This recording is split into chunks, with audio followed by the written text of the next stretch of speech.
Hello, my name is Joe, and this is the latest video log entry into the anxiety vlog series.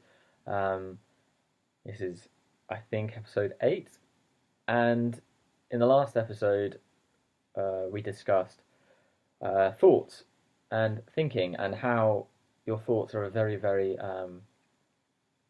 powerful, influential part of any mental health problem, and how they more often than not, can create negativity and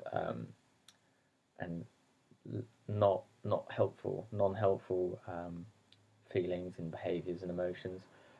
Uh, but like the theme in many of these videos, it's about balance, and it's about approaching your thoughts neutrally, remembering that it's how you approach them. They are not intrinsically negative or positive, and it's how you perceive them. So, for this episode, I've thought about talking about a more practical part of my life with anxiety, as opposed to just a concept, whether it be breathing or thoughts or actions. This is going to be about my experiences of having anxiety whilst at university, because I first started experiencing anxiety about 15 months ago, when I was just coming to the end of my second year at the University of Surrey. Um, so I had my final year at Surrey University, living with anxiety, and I thought it'd be a good opportunity to just discuss that, because I know that in life, whether it's school, university, work, that can often be one of the biggest um, creators of stress, anxiety, and depression, but also one of the things that can actually really help challenge it, and can bring you structure and stimulation in many ways. So in my final year at Surrey University, I went into halls of residence. I applied on medical grounds, because I wanted the familiarity and the structure of a halls of residence after having my first few months with anxiety and depression. And I was, well, fortunate enough, after quite a lot of um, you know bureaucracy and uh, form filling and doctor's appointments, I was lucky enough to receive a place. And at first I was worried. At first I thought, I hope the people I live with like me. I hope they're sociable. I hope they talk, but I hope they're not noisy. I hope they're, you know, all of these things. And I was getting quite anxious about it. And I thought to myself, even if I hadn't experienced anxiety, and I didn't live with it, I looked back to when I first went to university, and I thought every thought that was making me anxious about going back to university in my final year was exactly the same thought that I'd had in first year when I first went to university. Am I going to make friends? Am I going to like living here? Am I going to find the work too difficult? And I thought, actually, these are all very natural, common thoughts, and they make anyone anxious and anyone a little bit stressed. But because unfortunately I'm more prone to being anxious about things, they come out now as anxiety inducing. So I just sort of said to myself, no thought is negative, no thought is positive. These are thoughts that I had back in my first year, before I knew any of, the sensations or feelings about anxiety. And that did help calm me. I said I'm a normal person. We all have these worries and fears, but as first year went, I made friends, I got on, I was fine, and managed to go to university, and that's more than likely going to be the case this time round. So whether you are living with friends or moving into halls of residence or private accommodation, the chances are that what you are thinking is not going to, the extremes that you're thinking, that you're going to have a load of, unkind, antisocial, horrible housemates, or you're not going to enjoy where you live. The likelihood is that that's not going to be the case, because life doesn't deal in extremes. Um, so that was the first thing. I was fortunate enough to find that I was actually placed in halls of residence with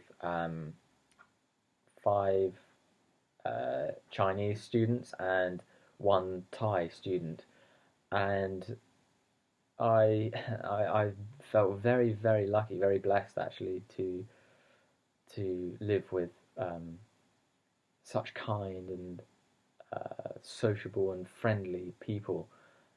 They really, really helped stabilize me in my final year.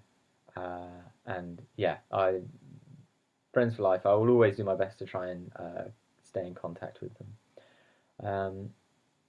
But another big deal about university is obviously the workload, the study, what we're all there for. Again, anyone going to university, whether they say it or not, is worried how they are going to cope with the workload.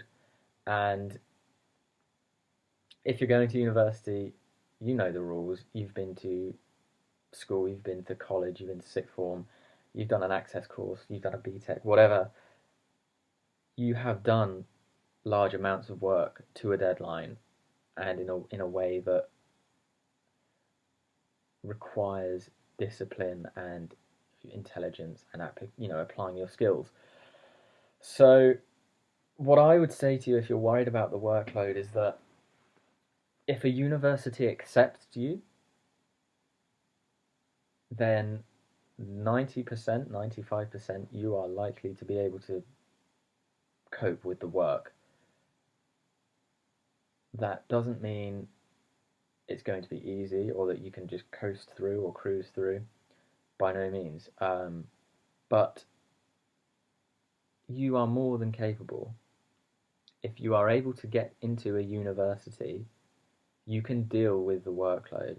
And don't worry about any other people, whether they got better A levels or whether there are people coming from, better schools or whatever. Comparing is, you know, it's a dangerous path. When you compare to other people, you are not working on focusing on your own skills and balances. You're you know externalizing and projecting onto someone else, which is never. It's I'll do a video on how comparing is a very dangerous thing when it comes to anxiety and depression. But you have to rely on your own abilities and your own strengths when it comes to study and academic work. And as I say, if a university accepts you and wants you to study there, then 99% of the time you are going to be more than capable if you apply yourself as you have done previously to exams and coursework. You will be able to, you know, succeed at university. Um, the other thing I would recommend is university is a very, very social place. I found it was far less judgmental and far less cliquish than secondary school or college. I think obviously everyone's a bit more grown up, but also people are all coming from different paths of life, and people seem to accept that. I mean, a lot of people seem to go a bit crazy in sort of the freshers' fair and entry weeks where you can sign up to all the different societies. But my advice would be sign up to the two or three that you find are most suited to you, and try and commit some time every week into that, because you're going to make friends that you live with, friends on your course, but it's good to have another group. And in my first year at university, I mean, I'm a big fan of football. I've played it all my life, and I signed up to the football squad. And in my first year, actually, I spent the majority of it with people from the football team. Now, the brilliant thing about university is that if you don't enjoy competitive sport, then that's fine. They have a whole range of societies. They have societies that are, um, hobbies, be it music, films, art, paintings, sewing, games, chess, snooker, table tennis. They have a whole range of societies. And in addition to that, some societies are baking society, cooking society. You know, they have religious societies, they have language societies, they even have societies such, political groups, or even just a French society or Spanish society. So my advice wouldn't be to go totally overboard and sign off onto everything and get a bit too muddled up, but to sign up to the two or three that most engage your interest, and from there try and commit a little bit of time and effort into it.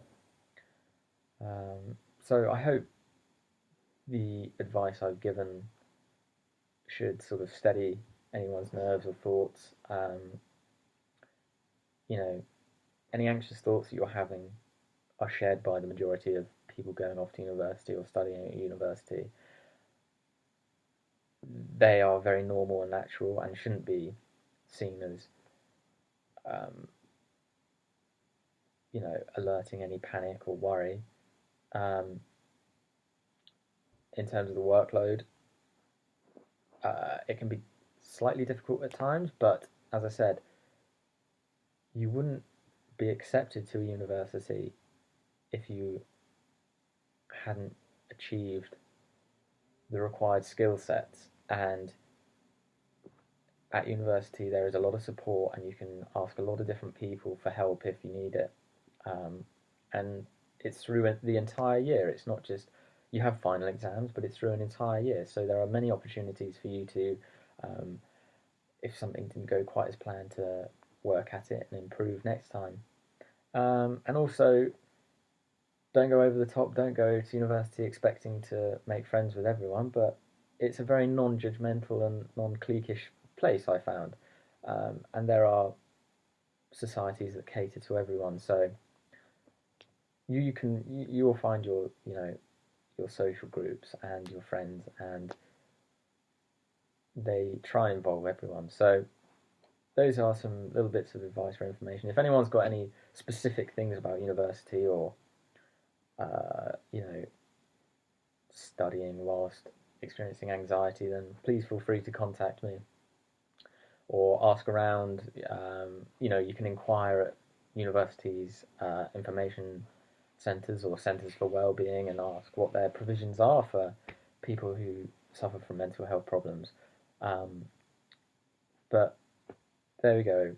As always, approach it with balance. Don't attach too much negativity or positivity to anything.